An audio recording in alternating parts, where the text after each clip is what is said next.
Feminism has gone too far. That's the opening message I received from a man on a dating app last year. He's not an outlier. I believe so many of you in the crowd will be able to attest that that is a common experience on both social media in the comments section and on multiple dating apps at the moment. But the fact that he's not an outlier is a really important point to be making, because this is just a simple example through a range of messages I've received over the last 12 months, including, does that mean I get to hit you then? Do you want to be conscripted for war as well? You can pay on the date. Or my personal favourite, and I wouldn't describe it as a favourite, but it really takes out the top spot. Don't worry, I wouldn't even bother to sexually assault you. You're too ugly. In my work on social media and desperately trying to meet someone progressive on a dating app, I have experienced this so many times. This is just a small sample. But I think the thing that we need to understand is that these men are not incels or extremists. They're everyday guys, and that is the scariest thing about them. These people don't dwell in their mother's basement. They don't hide in dark alleyways. They're your new connection on LinkedIn. They're the guy that takes out your bin when you're on holidays, your neighbour. They're the guy that you went to the pub with last Christmas when you went to your small town. The thing about these men who hold these dangerous misogynistic ideas is that they're not an idea at all. They're not a concept, they're not a theory. They are a population. The thing about these widespread misogynistic and anti-feminist views is that they're dangerous and that they're widespread, but they are purported by a powerful few who benefit and profit from the degradation of women.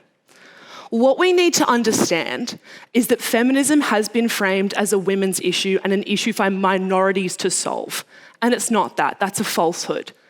We need to reclaim the conversation, and we need to invite men in, not to be allies or enemies. That's a false binary, but to engage in the conversation and identify with women and to challenge these conversations and this rhetoric we're hearing over and over again. The mainstream media and right-wing politicians have made it so that feminist is one of the worst words a woman can identify as. And it's important that we reframe that narrative. I want to start by saying that men's violence against women has been so normalised within our society that we treat it like an environmental hazard for women to avoid. We curb our behaviour, our dress, our language, our attitudes to fit this. We need to name it what it actually is: a crime that's been committed against us, a breach of our human rights, an offence. What I want to start with is identifying the gap, the chasm that's evolved and emerged between young men and young women in the last 6 years alone. Gallup data from the US shows that women and men aged 18 to 30 are 30% different in their ideological views, with young women identifying as 30% more left-leaning than their male counterparts. This chasm, again, has opened up in less than a decade.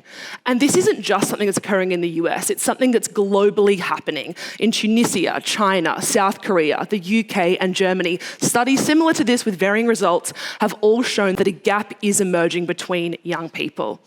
Now, it's no different in Australia. It's no different closer to home. We know that Australian men hold some of the most misogynistic views in the Western world. 2022 data from the Global Institute for Women's Leadership shows that Australian men were the second highest cohort surveyed that agreed with the statement, gender inequality doesn't really exist. We came second to Saudi Arabia. I think the thing that we need to focus on here is how the right-wing media, the mainstream media, which is the right-wing media in my opinion, Rupert Murdoch, and our political landscape empowers men to hate women and calls out oppressors and silences women who challenge that narrative. The first thing I believe that is the solution is reclaiming the language of feminism. We need to understand that the word feminist just means equality. It just means I believe in the equality of all people. We need to see and understand that while men are the oppressor under a system of patriarchy, they are also harmed by it too. So today, this is an invitation that I am extending to men to walk with us.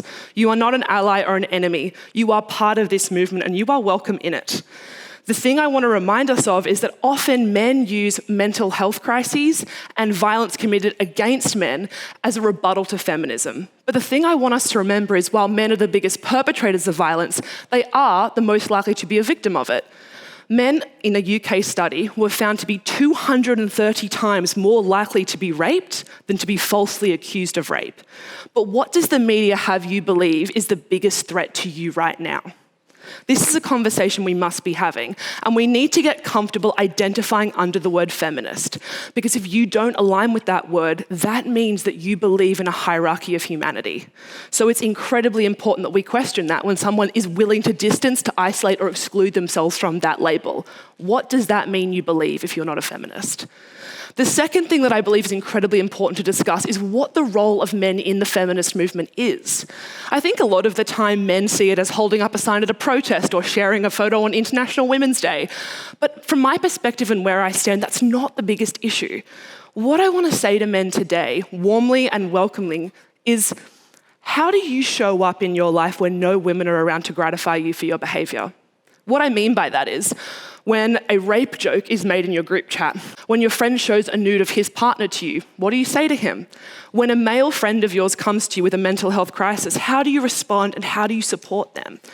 I am far more interested in how men show up in their personal lives than how they actually show up to pretend for women. And I know it's not always pretending, but I know from personal experience that some of the men that wave this flag the loudest are the ones behind closed doors who can often behave the worst. And so the question I always want to ask is, how are you showing up in your partnerships? How are you planning for the future? And who are you in your relationships when no one's around to give you the compliments for sharing that infographic or turning up to that rally? Finally, I want to ask about how we're having conversation and how we engage in education. Are we open to new ideas? I am not someone who's ever going to judge a man for their past behaviour if they have a willingness to learn, if they are able to acknowledge the past, to want to get on board and to move forward together. Our social media algorithms have left us more siloed and divided than ever before. And I believe that social media must be regulated, that big tech must be regulated, and that we need to have an ongoing conversation about the failure of our institutions to dismantle a system of patriarchy. But from my perspective, that doesn't help us at an individual level. What helps us is conversation and education. The internet, our algorithms want us to hate each other. They profit from it. And so my question always is, how are we going to fix that through open conversation that's respectful dialogue? I want to ask everyone in this room, if you're questioning your label and your relationship with the word feminism, because I understand I have in high school a lot of the time too. I used to think it was a gendered word and that it meant I was a man-hating woman who wanted to destroy society. But if we take 3 steps back from what Rupert Murdoch wants us to believe, if we take 3 steps back from what Andrew Tate or Jordan Peterson profit from through your algorithms, I want to ask why you're so scared of that word, which just means that you believe every single person is a human and that you have a fundamental respect for that equality. Thank you.